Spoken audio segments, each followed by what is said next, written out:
Hi everyone, this is Ricky Whitaker, and I'll be reading off chapter 17 with you of Joshua. Just to give you an overview of what happens within this chapter.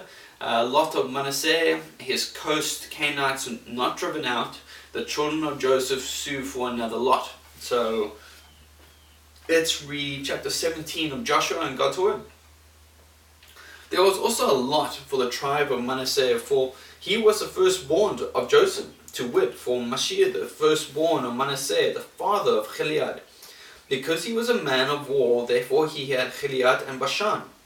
There was also a lot for the rest of the children of Manasseh by their families, for the children of Abiezer, and for the children of Halek, and for the children of Azariah, and for the children of Shechem, and for the children of Hefer, and for the children of Shemidah. These were the male children of Manasseh, the son of Joseph, by their families. But Zelophehad, the son of Hefer, the son of Gilead, the son of Manasseh, the son of Manasseh, had no sons, but daughters. And these are the names of his daughters: Mahlah, and Noah, and Cholah, Milcah, and Tirzah. And they came near before Eleazar the priest, and before Joshua the son of Nun, and before the princes, saying, The Lord commanded Moses to give us an inheritance among our brethren. Therefore, according to the commandment of the Lord, he gave them an inheritance among the brethren of their father.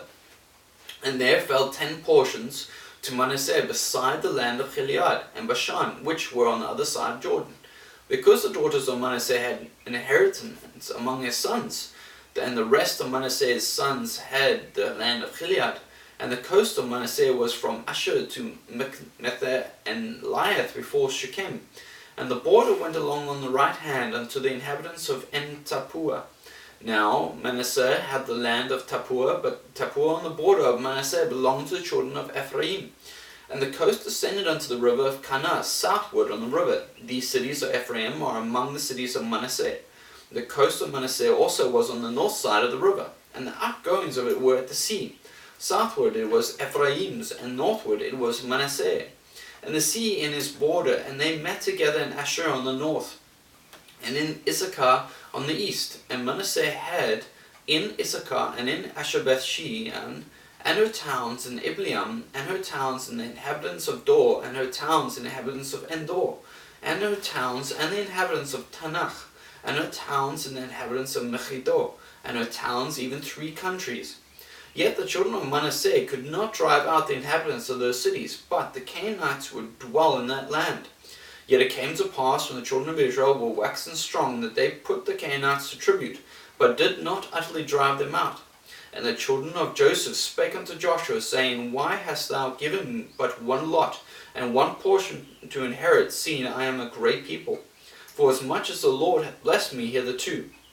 And Joshua answered them, If thou be a great people, then get thee up to the wood country, and cut down for thyself there in the land of the Perizzites and of the giants, if Mount Ephraim be too narrow for thee. And the children of Joseph said, The hill is not enough for us, and all the Canaanites that dwell in the land of the valley have chariots of iron, both they who are of Beth-shean and her towns, and they who are of the valley of Jezreel. And Joshua spake unto the house of Joseph, even to Ephraim and to Manasseh, saying, Thou art a great people, and hast great power. Thou shalt not have one lot only. But the mountain shall be thine, for it is a wood, and thou shalt cut it down, and the outgoings of it shall be thine. For thou shalt drive out the Canaanites, though they have iron chariots, and though they be strong. That was Joshua 17.